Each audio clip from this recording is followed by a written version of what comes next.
update since last time. I've been working a lot. The only other thing really that's happened in my life is a trip to Death Valley that I took, which most of this video will be about. So, I present to you Lydia and Josh and Kevin do Death Valley. In partnership with Bisquick, The Beatles on Apple Watch, and sponsored by Bic, Coleman Grills, and the cool, refreshing taste of Kirkland water. This wouldn't be like that time that Rose filmed Blanche and Dorothy and Sophia and then cut it all incorrectly and they all got PO'd at her, would it? You're not going to miscut this. Well, quit talking and then I'll be done. This is a commercial for Apple Watch. I don't even see your Apple Watch. Why using Apple Watch? It'll tell you how many beats per minute your heart has. Alright, I love it. I was kind of reintroducing myself to filming on this trip. The whole purpose for me was to kind of learn the capabilities and disadvantages of my monopod that I bought like a year ago probably, and like I've never used.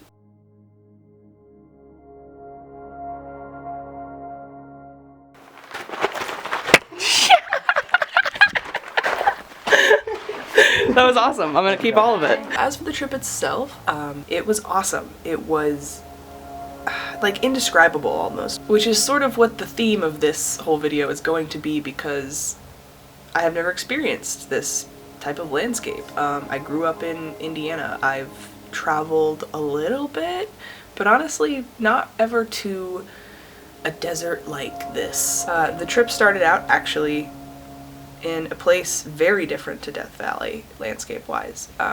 All the way 8 hours west in Boulder Creek. That's where Kevin and his husband Jerry live, and so we were visiting them in their wonderful house in the Redwoods with their hot tub, and it was glorious.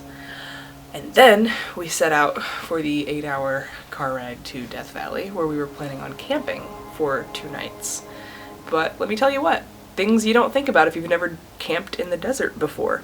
Yeah, it's just freaking rock everywhere. We were pretty much straight up laying on rock every night. So the first night we get there, I love that first night of camping in a new place and like exploring the area. Every evening we watched the sunset over the far off mountains, and every evening we watched Jupiter and the full moon rise over the valley to our right. For the next several nights, this little area next to our campsite became like our little place we would hike out to and just like look at the stars that we could see, because even though it wasn't as many as there would have been if it hadn't been a full moon, it's still like, 20 times as many as you can see in LA, so we were pretty stoked about that. There are mountains and then there are mountains, so it was like a small mountain. We were gonna climb it and we never really did, but maybe next time. So yeah, this place was crazy. It was like, I kept thinking it was like the set of a Star Trek episode. So I do want to like kind of set aside a chunk of this video for just kind of showcasing that for a little bit. So yeah, enjoy.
kidding. I'm making fun. Yes, both of you are beautiful, and I'm gonna use every single part of this.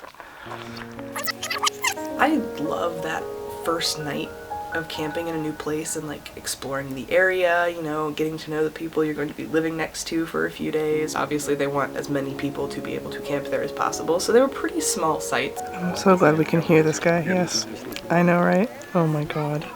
People watching is kind of my jam. You know, I was raised on camping and people watching, and they both go together very well. Speaking of people watching, the first night, our neighbors, they had like a yellow Volkswagen van with like a little pop-up roof thing, and like that's what they were sleeping in. It was adorable. Had like little red checkered curtains in the window. It was like, honestly, vagabond dreams. But they were just like a cute little hipster couple, and we realized they were speaking French. So the French hipsters in their yellow Volkswagen, we were like, okay, we're gonna like become friends with these people. Unfortunately, they like left really early the next morning, so it was not to be. But before they left this rock tower. Now this is a thing that managed to become a motif of the trip. So basically we then watched this rock tower inspire 2 other sets of neighbors that came in and out while we were there to build their own. And on our last day, Josh even tried his hand.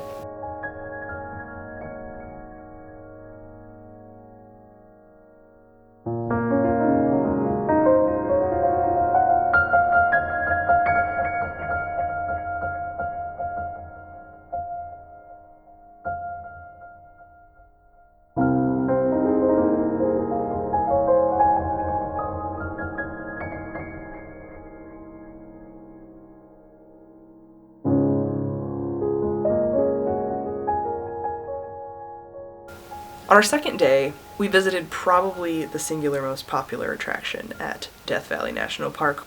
See those tiny little black specks out there? Those are people. Where we were about to be, in the lowest place in the Western Hemisphere, Badwater Basin. There was like a small white sign up on the hill where it measures where sea level is. You know, parents were joking with their kids that they were underwater, and what a strange heat. The day we were there was really overcast, actually, like lots of clouds in the sky. Not really sunny, but it was still like, you know, 89 degrees or something insane. But that's about normal on an April day in Death Valley. I want to experience it in the summer sometime when it gets up to like 120. I want to experience that kind of heat after last summer and experiencing, I think the hottest it got last summer here was 109 one day. I felt like I was just baking, and it's kind of good if you don't move. It's like being in a sauna. It's like, ah. But if you move, like the slightest movement and you're just sweat. But anyway, the wind was insane.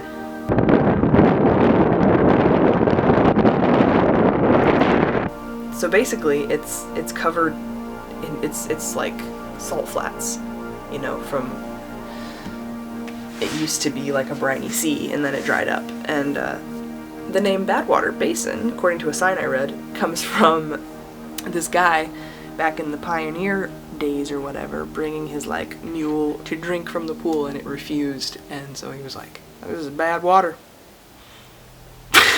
And sponsored by bacon. Bacon, bacon, bacon, bacon, bacon, bacon. It's bacon!